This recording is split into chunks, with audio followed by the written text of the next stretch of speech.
কেমন আছো সবাই? আশা করি ভালোই আছো। আলহামদুলিল্লাহ আমিও ভালো আছি। আসসালামু আলাইকুম। আজ জেসমিন হেসেলে বানাবো পুরি পিঠে। চলো তাহলে শুরু করি। তার জন্য গ্যাসে একটা কড়াই বসালাম।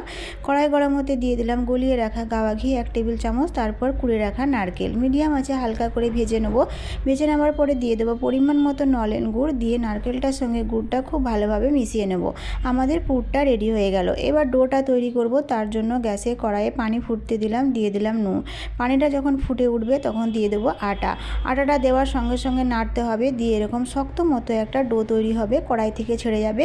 দিয়ে একটা অন্য পাত্রে ঢেলে নিতে হবে। হালকা যখন ঠান্ডা হবে খুব হাতে করে খুব ভালো করে স্মুথভাবে আমাদের ছেনে নিতে হবে। অল্প অল্প যদি পানি প্রয়োজন হয় দেবে, খুব বেশি পানি না, অল্প অল্প পানি দিয়ে একটা স্মুথ ডো তৈরি করতে হবে। দিয়ে অল্প করে নিয়ে হাতের তালুতে গোল গোল করে অল্প অল্প আটা ছড়িয়ে একটা বাটির মতো তৈরি করতে হবে। দেখতে পাচ্ছ ঠিক এরকম। আমি খুব ভালো করে পিঠে বানাতে জানি না, তো যেমন পারছি তেমন বানাচ্ছি। বাটি মতো করে ভেতরে যে নারকেলের পুরটা করলাম ওইটা দিয়ে দিতে হবে। দিয়ে আঙ্গুলে করে খুব ভালো করে টিপে নিতে হবে। ভালোভাবে টিপে নেওয়া হয়ে গেলে রেখে দিতে হবে। তারপর গ্যাসে একটা হাঁড়িতে পানি ফুটতে দিয়েছি, তার উপরে দিয়ে দিয়েছি একটা ফুটো থালা। পানিটা যখন খুব ভালো মতো করে ফুটে যাবে তখন ফুটো থালার উপরে দিয়ে দিতে হবে পিঠেগুলো। মিডিয়াম আছে 5 থেকে 7 মিনিট হলেই আমাদের পিঠেটা তৈরি হয়ে যাবে। দেখো বন্ধুরা কি সুন্দর হয়েছে। ভালো লাগলে লাইক করবে। সবাই ভালো থাকো, সুস্থ থাকো। আল্লাহ হাফেজ।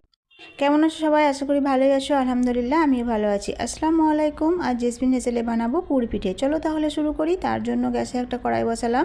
কড়াই গরম হতে দিয়ে দিলাম গলিয়ে রাখা গাওয়া ঘি 1 টেবিল চামচ, তারপর কুড়ে রাখা নারকেল মিডিয়াম আছে হালকা করে ভেজে নেব।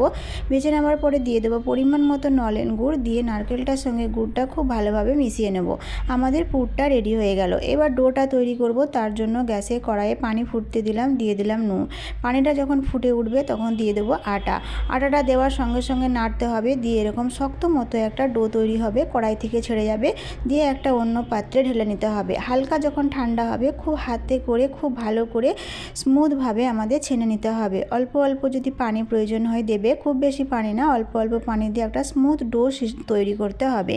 দিয়ে অল্প করে নিয়ে হাতের তালুতে গোল গোল করে অল্প অল্প আটা ছড়িয়ে একটা বাটির মতো তৈরি করতে হবে। দেখতে পাচ্ছ ঠিক এরকম। আমি খুব ভালো করে পিঠে বানাতে জানি না, তো যেমন পারছি তেমন বানাচ্ছি। বাটি মতো করে ভেতরে যে নারকেলের পুরটা করলাম ওইটা দিয়ে দিতে হবে। দিয়ে আঙ্গুলে করে খুব ভালো করে টিপে নিতে হবে। ভালোভাবে টিপে নেওয়া হয়ে গেলে রেখে দিতে হবে। তারপর গ্যাসে একটা হাঁড়িতে পানি ফুটতে দিয়েছি, তার উপরে দিয়ে দিয়েছি একটা ফুটো থালা। পানিটা যখন খুব ভালো মতো করে ফুটে যাবে তখন ফুটো থালার উপরে দিয়ে দিতে হবে পিঠেগুলো। মিডিয়াম আছে 5 থেকে 7 মিনিট হলেই আমাদের পিঠেটা তৈরি হয়ে যাবে। দেখো বন্ধুরা কি সুন্দর হয়েছে। ভালো লাগলে লাইক করবে।